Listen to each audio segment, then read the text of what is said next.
ComfyUI is an amazing, flexible node-based interface to create complex, stable diffusion workflows without needing to code anything. It can be used for a range of image generation workflows, along with video and animation generation, to create a variety of designs. Its flexibility comes with a variety of custom nodes that allows for unique workflows and greater control over your designs. It is a node-based variation of the well-known automatic 1111 interface. And for designers out there familiar with visual scripting, it may remind you of Grasshopper or Blueprint workflows. However, if you're not familiar, ComfyUI is much easier to get to grasps with and to get final control over your AI generations.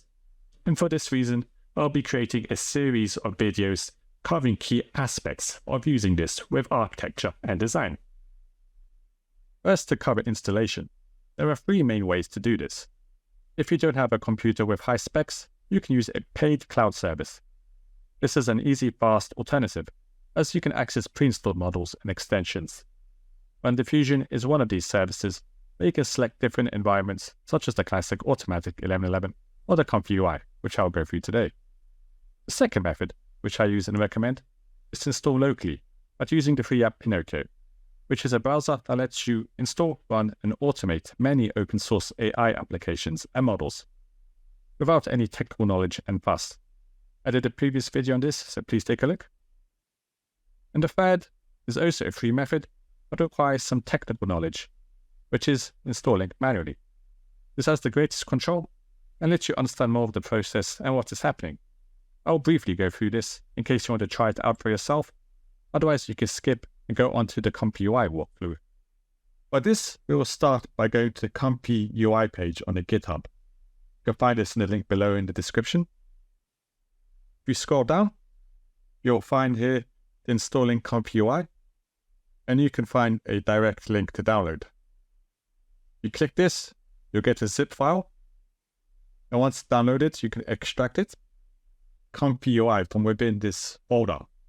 I will also mention that if you're migrating from the previous automatic 1111, you can configure a path to link to the previous models, so you don't need to download it all again.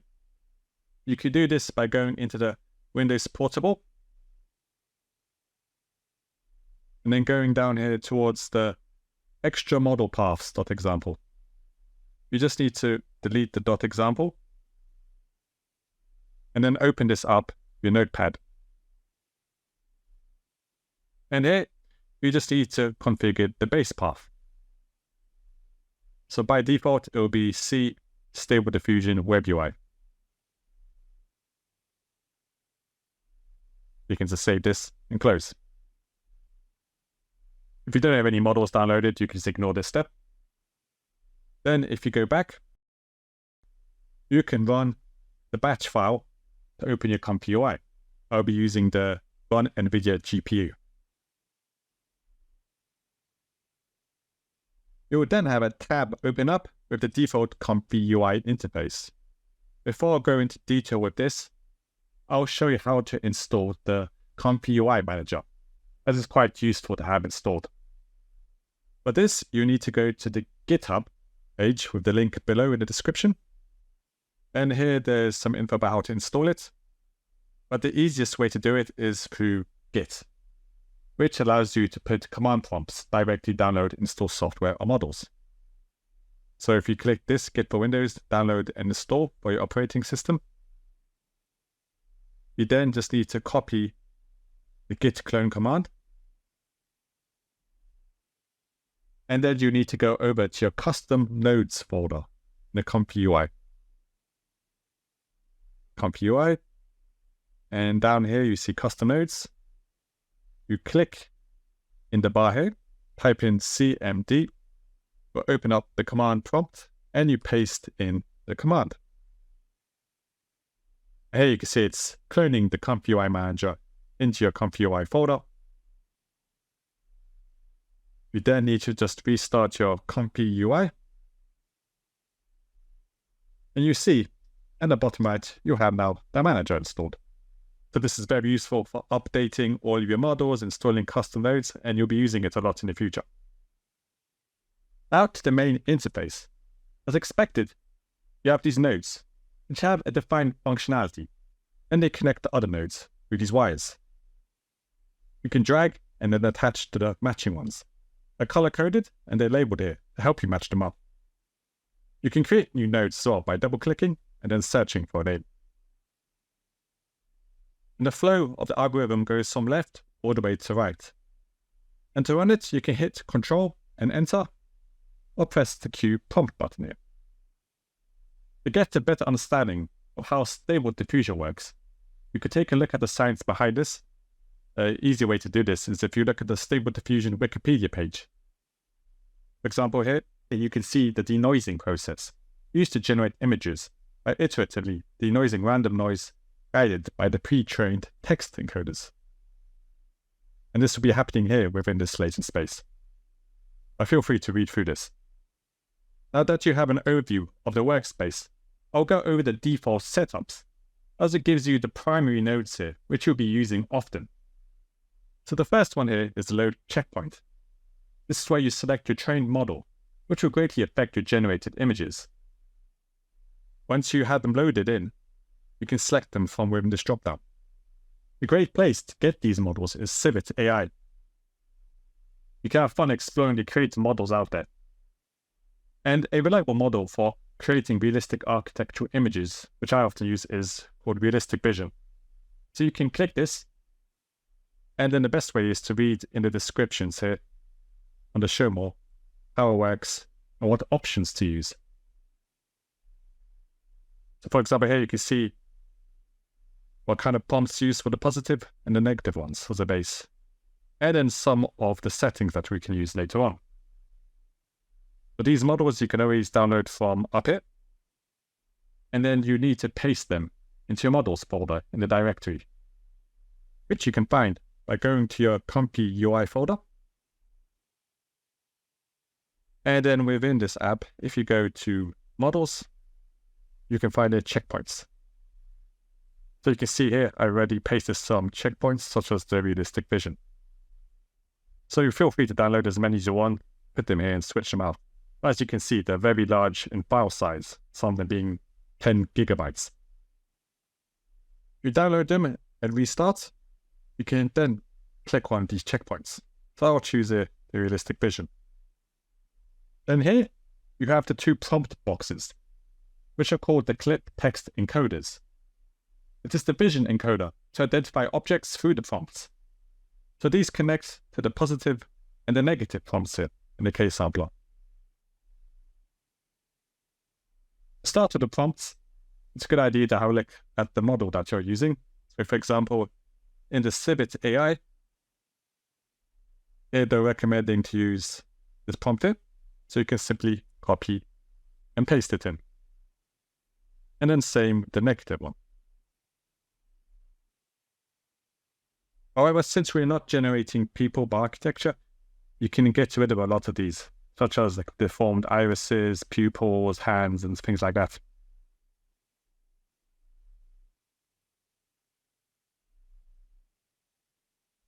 Then you can add in the description of the space you want to create. So for example, for the positive one, we could write a modern, urban, shopping center during the day.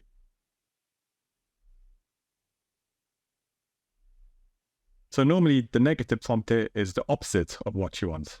And you can see that there's some brackets here, and that you can add emphasis or weightings to certain words. So for example, if we went to daytime here, we put this in brackets, we can put semicolon and put like 1.5, and this will add an emphasis there as the daytime. Next is the latent image.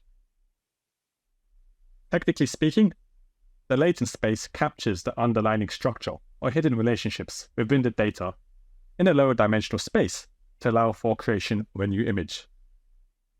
That's quite a lot to take in, but essentially, this is just the starting point for your image generation. So for example, if you want to start with a photo, you could put it here. Otherwise, you can leave it blank and just set the resolution that you want. Ideally, you don't want to go above 1024 for one of the dimensions. And you can always upscale the image later in your workflow, which I'll go through in a future video. Then we can go onto the core sampling settings over here in the case sampler.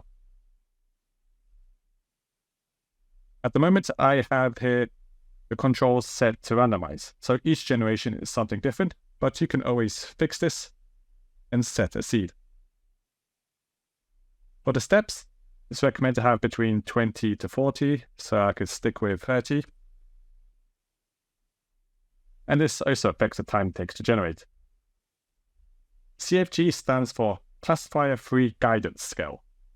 So the CFG scale controls how closely the results matches the input prompt.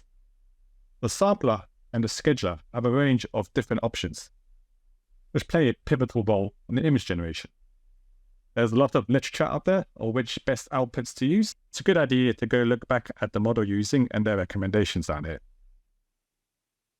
But I often use for the sampler name a DPMPP3M. All these are generally quite good. I stick with the GPU and the scheduler Caras. The denoiser. This sets the balance between the detail preservation and the noise reduction in images. So a denoising strength of 0 will add 0 noise, so your output will look exactly like your input. So if you remember this denoising diagram back in Wikipedia, this is essentially what's happening over here. So a denoising strength value of 1 will completely replace your input with noise. So the input image will have no effect. But we start with no image, so 1 will be fine at the moment. You get a better understanding of this as we go through examples. And you will also see that we have a BAE over here, and the one at the start, which we downloaded from our model. So this is the decoder to convert a bitmap image into a latent space, which is then denoised for the image generation within the sampler we have set. So you can see here we have a BAE decode, because when it's being created here in the generation, we need to encode it and then decode it back to an image, because in here there's no images that we can understand. See this in action, you can hit Control-Enter or Q prompt it. And then you can see the flow process. And then the final image will appear over here.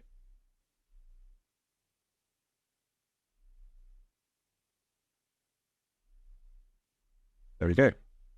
So it's quite useful to have this preview of the latent space. If you want to see this, you go over to the manager. And then in the preview method, if it's not showing sometimes by auto, you can go to latent to RGB, although auto sometimes shows it.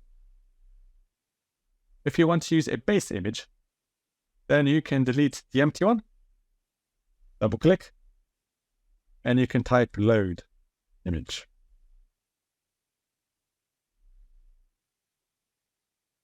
If you then choose a file to upload, then we need to encode this image so it can be used in the case sampler. So you drag out from image, and you can actually see the suggestions sometimes. So for example, here it's the VAE encode. And then we can match the pink latent with the latent image here. And you also see here there's a BAE missing, so you match them up too. So it's quite intuitive. And then we can hit Q prompt.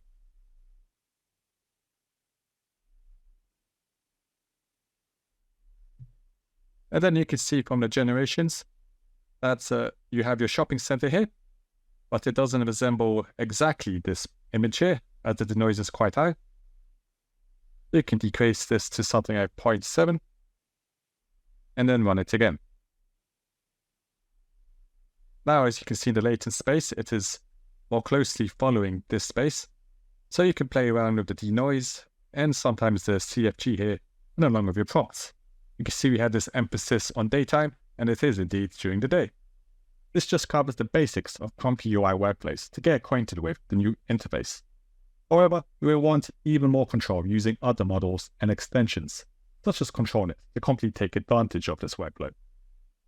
Especially since this tool offers much more customizability compared to Midjourney. I'll go through more of these steps in the next video, so I hope to see you there.